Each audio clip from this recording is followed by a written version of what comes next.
Howdy there, partners. Welcome back to another YouTube video, and today we are considering removing these pillars here. Because I like the way they look on the ground level when you rock up to the hotel, but then from a distance, I don't know. I think I'll leave them. I think I'll leave them because it works with the jutting out part of the top. Let's focus on finishing this. We're gonna finish this darned hotel and move on with our lives. Or so help me, I will. No, we're actually going to be done with it, though. We're going to be done with it, and we're going to have fun with it. We gotta look. Let's think ahead on this one. Okay? Let's get ourselves these here carpenter's blocks. And can you put a log inside of it? Oh, you can. Good. You definitely can. And then on the underside, we can once more see that I'm learning from the mistakes of the previous episodes. I know that this needs to be doubled so that the window can sit inset. Right? The window... Wait, no, hold on. That's not how that works at all. Wait, hold on. How did we... Oh, right. We did this. Can we do that up here? Technically, yes, but it would make the crossover here look weird. How did we do it over here? I've already forgotten. Like that. Where it's just like a cube of glass. Let's just do the glass cube then. That'll be the easiest thing we can possibly do. So, last time, I had a conversation topic that I thought we would discuss today, and I've already lost it. Like I forgot what it was. I'm very ill, everyone. I'm gonna keep bringing that up. That's my only excuse for right now, is that, you know, the cough meds made me do it, Mom. Why am I telling my mom? Mom, please, no. I didn't mean to make my video bad. I promise. It's the cough meds. They did it. Let's do this. There we go. We'll see where we get to after that. Was I going to talk more about Kingdom Hearts? I don't think so. I mean, I feel like I've said everything I can say about Kingdom Hearts. I love it. I adore it. I have fun with it. And I don't want it to ever end. I want to keep playing it for forever and for always. We will be together all of our days. I want to wake up in the morning to your sweet face. Always. I was trying to think of a name from Kingdom Hearts that would rhyme with always. And I was going through the list. I was like, Lee? Axel? Isa? Saix? No one rhymes with always. Ansem? Zamnus? Xehanort. If you've never played Kingdom Hearts, this is all just nonsense to you. Kingdom Hearts, more like Kingdom Farts. You know what I'm looking forward to? And I hope they don't like completely ruin, is the SpongeBob SquarePants Rehydrated game.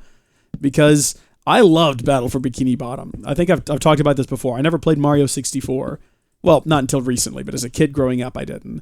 And I didn't play, you know, any Banjo-Kazooie, any of those classic platformers. But there were two games that I did play that were my platforming collectathons that I didn't think anyone else knew or cared about growing up because, you know, I didn't have the internet the way that we have the internet today. So I wasn't plugged in as kids are these days. So I wasn't aware that people were fans of these games until I got a little bit older. And I found out that, yes, indeed, SpongeBob Battle for Bikini Bottom is a beloved classic by many, as is Toy Story 2 Buzz Lightyear to the Rescue, a game that is criminally underrated and that I love. I think it's a great game. Shrek me, you know what I just realized we've done? We don't have a staircase going up to the next level. Let's finish the floor off in here, and then we'll figure out where we want to put our staircase, because we got to have a staircase up top. Can't complete the bottom until we have a staircase. Did not mean to do that right there. Dad freaking gummit. Okay. That's bound to happen a couple times. We need to charge this bad boy down, and we need to charge that down for sure before accidents happen. And hey, look, I'll be the first to admit, accidents do happen, but if we can avoid them, all the better, right? Like, saying accidents happen is not an excuse for letting accidents happen. But SpongeBob SquarePants Battle for Bikini Bottom is a game that I loved, as is Toy Story 2 Buzz Lightyear to the Rescue. I liked the Toy Story land in Kingdom Hearts 3. I thought that it was really solid and a fun experience. But what got me most excited about it was how it made me feel like I was playing sort of an upgraded, better version of Toy Story 2 Buzz Lightyear to the Rescue. And I know it'll never happen because it's a licensed game, and why would it happen? But I would love to see a remake of that game. Was that a THQ game? I think it was. I think it might have been. THQ Nordic has a lot of those licenses, and I guess they'd have to team up with Disney, but they teamed up with Nickelodeon to bring back SpongeBob. So why not bring back Toy Story 2 Buzz Lightyear to the Rescue? I would love to see that. The thing is, though, I would want the scale redone. I would want it to feel like I'm playing Kingdom Hearts 3. They did a really good job of making me feel like a little bitty toy in that game, while also making sure that you could still move around quickly. I don't know. I kind of feel like I would want that scale, but at the same time, Toy Story, maybe I'm just looking at it through rose-colored glasses here as well as a possibility, but Toy Story 2 Buzz Lightyear to the Rescue, it was just a good feeling game. I felt like a toy. The worlds were interesting. What am I talking about? I just played this game last year on my birthday. I played it more recently than I think most of the Kingdom Hearts games that I'm like, oh, it feels like yesterday. I played through that entire game as a live stream, like a 4 or 5 hour live stream. It was a lot of fun. So there's no rose-tinted colored glasses around here, my friends. I remember that game. I know what it plays like, and it plays well.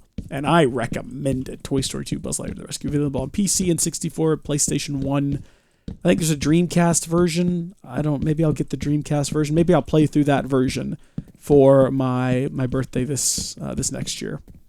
I played through the original PlayStation 1. Originally, I had it on PC back when I was a kid, and then I played through the PlayStation version this past year for my birthday. So who knows what we'll do next? Who can fathom the wisdom of Matanui? Ooh, Bionicle game. That's a good one, too. That's a really good one. Or actually, no, you know what? I think that one actually sucks. But that is definitely a nostalgic one there. 100%. No way that game is actually good. 100% it's just my nostalgia for it that makes me think that it is good. But I enjoyed it. Bionicle. I'm talking about Bionicle 2, The Legend of Matanui. I'm not talking about the Bionicle game on the Wii and like the PS... what was that? What was that released on? It came out in 2007. It was probably on everything, wasn't it? Lego games were on everything back then. They had one based on the Anika, and here's the thing. That was probably my favorite year of Bionicle in terms of story was 2006. I loved all of that stuff in 2006. I loved that the Bionicles had to go rescue All-American Rejects, and I loved that the band had to awkwardly do a mock interview where they talked about the Toa saving them and then play with Bionicle sets, and it was very clear that none of them wanted to be there and they were all very uncomfortable and were trying to figure out whether or not they should fire their agent over this. But I love that even more. Like, that makes it even better for me. I kind of like cringy things. The fact that the theme song for that year, they did not the bad guys were the Paraka and they were gangsters and they had like a rap song and it was like Paraka Paraka, the gang is on the loose. Oh, it was so horrible and cringy, and I love that about it so much. 1, 2, 3 stairs. How do I mimic that? 1, 2, 3 stairs. Like that? Probably not, considering I can't even walk down these stairs. I'm gonna say that is not the case. Maybe right here. See how it looks when I come down. Yeah. That's about right. Yeah, sure, pal, sure. Paraka, the gang is on the loose.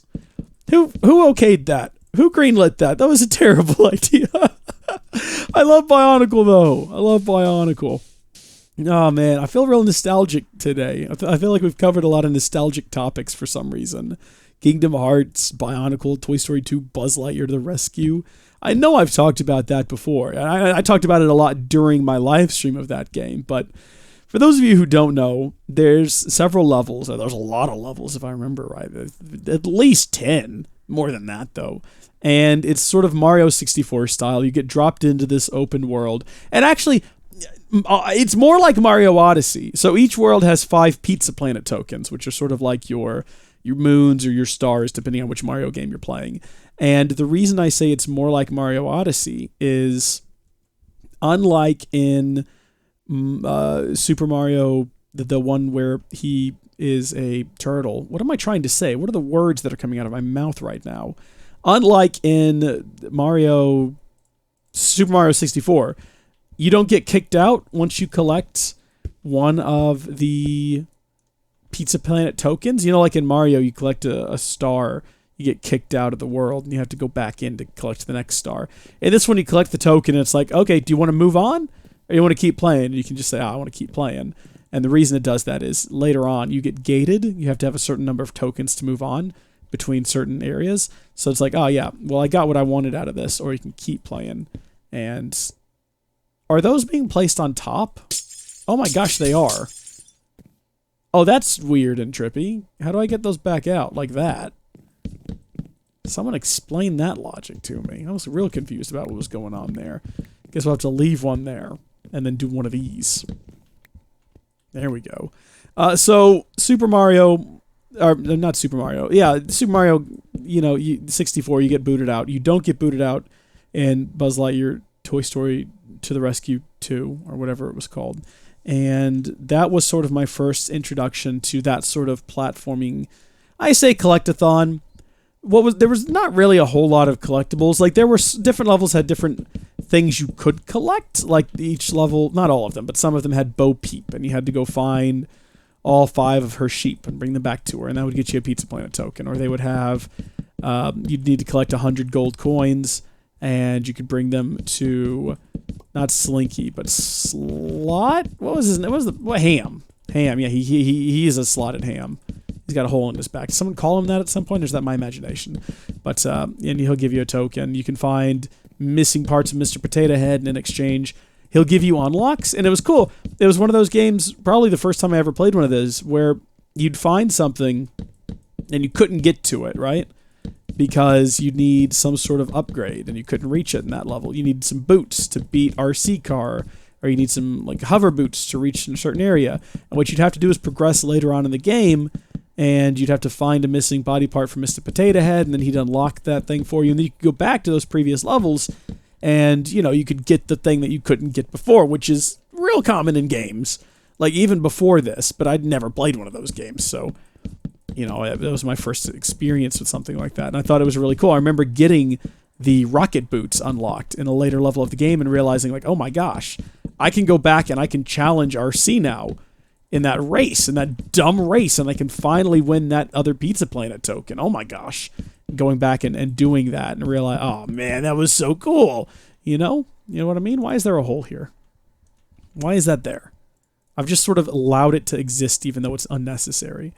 So that was cool. But I've talked about it before. I got that game, and you start off in Andy's room, and you have access to his entire house if you just walk out Andy's door. And it's all loaded. That's cool too. There's no loading screens. Once you're in a world, the entire world is loaded, which was pretty nifty. And all you had to do was walk out his kind of cracked open door. I just never realized it. I would always kind of follow the path that drops you into the crib, because for some reason Andy's little sister had a crib in his room instead of her own room. Maybe that's why they moved houses. No, that was in 1 they moved houses. And she definitely has her own room. Why was the crib in Andy's room? I'm asking so many questions now that I need answered. Maybe it was just being stored in there temporarily. I don't know. Anyway, the point I'm getting at here, the thing that I am trying to drive home, is you would land in the crib and you would need to press tab to go into aiming mode, and then you could aim a Buzz's laser wherever you wanted to, because it was one of those very classic games where whatever direction you're looking is the direction you're aiming. It didn't have like twin stick aiming. You couldn't aim with the mouse or anything like that. You'd have to go into this lock. Buzz would stand completely still, and then you could aim. And I didn't know about that, and for some reason I just didn't read the prompts. So I would get stuck in this crib, unable to get out, and I would restart the game, and I would do it again. And this is like, it takes maybe 5 minutes to get to this point, and I'd get stuck again, and then I would just give up and restart the game. And this happened a number of times before finally someone, I think it was my cousin Courtney, came over. I love you, Courtney, by the way, if you're out there. She's a mom now. How strange is that? My cousins are moms. And she read the prompt and was like, look, it says if you press tab, you can do this. And I was like, oh my gosh. So I was able to get out of the crib, and I was like, well, now what? And then I wandered around the room until I realized the door was open, and I got out. And I continued to explore the rest of the level. And I realized there were other levels, and it was mind-blowing. I did eventually get to a point where I was stuck. I couldn't get any more tokens. I didn't know where to go next. And, oh, we're out of time. But it was a long time before eventually, with the help of my friend Nathan, who showed me like some tips and tricks because he also had the game. He might have had a questionably acquired copy of the game from one of his friends, probably me. He figured it out and he beat the game well before I did. And I remember watching the last level at his house and thinking, I got to do this someday. And then I'm happy to say I did. I had a computer that my dad got from work that I just sort of took into my room one day. And I was like, this is mine now. And I loaded the game up and I played it until I beat it. And then I didn't touch it again until last year on my birthday when we did it for a live stream. And I guess we'll do it again this year on my birthday. Except my birthday, I will probably be busy. Because this year on my birthday, I'm going to be getting home from a church trip that I'm chaperoning because my nieces are going. And it's my oldest and my second oldest. And my second oldest is literally not allowed to go unless I'm there. So I'm going to be going on this trip. And I get home on my birthday. And then I have like the normal family things that we do on my birthday that I think are going to take up all the day. But at some point, it's like 4 hours. Eventually, we'll sit down and we'll do the yearly tradition. The playthrough of the Toy Story 2 Buzz Lightyear to the Rescue. And it'll be a really good time. But hey, until such a time, thank you folks for watching. God bless you. And I will see you in the next one. Bye.